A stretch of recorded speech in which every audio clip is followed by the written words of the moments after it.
नमस्कार। आज की ये कहानी भगवान श्री कृष्ण से जुड़ी है और आज की इस कहानी में हम आपको बताएंगे कि भगवान श्री कृष्ण की 16,000 पत्नियों की कहानी कि श्री कृष्ण की शादी उन 16,000 स्त्रियों से कैसे हुई और क्या हुआ था तब।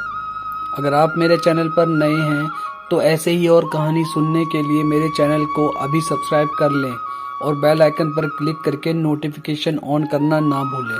तो चलिए कहानी शुरू करते हैं। मैं आपके साथ आपका दोस्त और यह कहानी का होस्ट अश्वनी सिंह राठौर हूँ। भगवान श्री कृष्ण और राधा का अलौकिक प्रेम जग जाहिर है। लोग उनके पवित्र प्रेम की मिसाल देते हैं, लेकिन यह भी सच है कि श्री कृष्ण को सिर्फ राधा ही नहीं बल्कि हर वो इंसान प्रिय है जो उन्हें पुकारता है, चाहे वो मीरा हो, चाहे वो द्रौपदी हो या फिर कोई गोपी।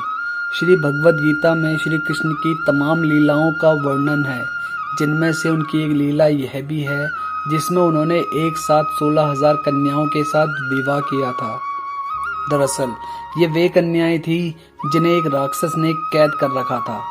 इस राक्षस ने इन कन्याओं के साथ बहुत अत्याचार किया था। बताया जाता है कि नरकासुर नाम के राक्षस ने अमृत पाने के लिए 16,000 कन्याओं की बलि देने के लिए कैद किया था। जब भगवान को इस बात की भनक लगी तो वह राक्षस की नगरी जा पहुंचे और सभी कन्याओं को छुड़ाकर आजाद किया।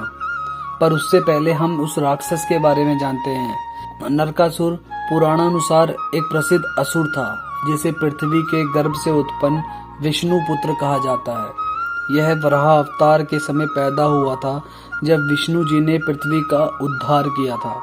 जब लंका का राजा रावण मारा गया था उस समय पृथ्वी के गर्भ से उसी स्थान पर नरकासुर का जन्म हुआ था जहां जानकी यानी माता सीता का जन्म हुआ था। 16 वर्ष की आयु तक राजा जनक ने इसे पाला था। बाद में पृथ्वी इसे ले गई और विष्णु जी ने इसे प्रज्ञज्योतिषपुर का राजा बना दिया। नरकासुर मथुरा के राजा कंस का असुर मित्र था और विदर्भ की राजकुमारी माया से इसका विवाह हुआ था। कुछ दिनों तक तो नरकासुर ठीक से राज करता रहा, किंतु बाणासुर की संगति में पड़कर यह दुष्ट हो गया।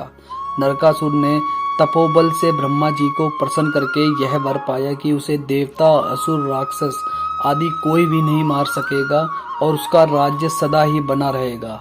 नरकासुर ने हयग्रीव, सुंद आदि की सहायता से देवराज इंद्र को जीता, वरुण का छाता और अदिति के कुंडल ले भागा तथा घोर अत्याचार करने लगा।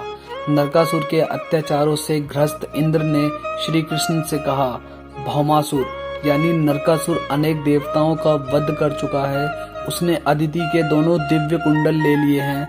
अब मेरा ऐरावत भी लेना चाहता है।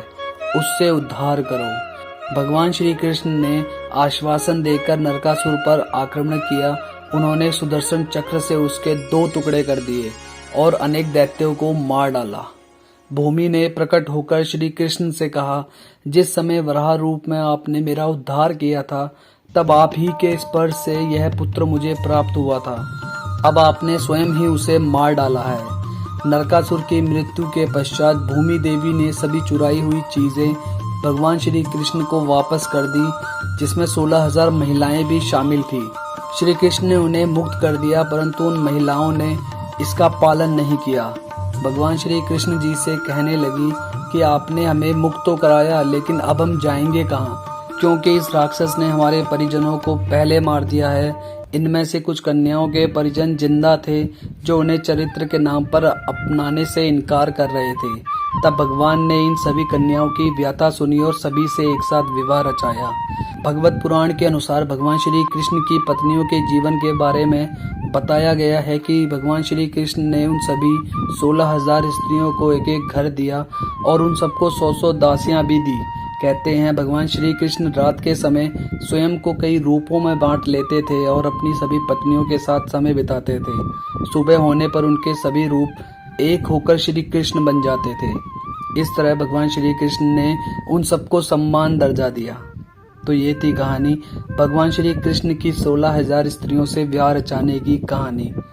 अगर आपको ये कहानी अच्छी लगी हो तो प्लीज़ इसे शेयर करें और आगे की और सच्ची कहानियों के लिए मेरे चैनल को प्लीज़ सब्सक्राइब कर दें। धन्यवाद।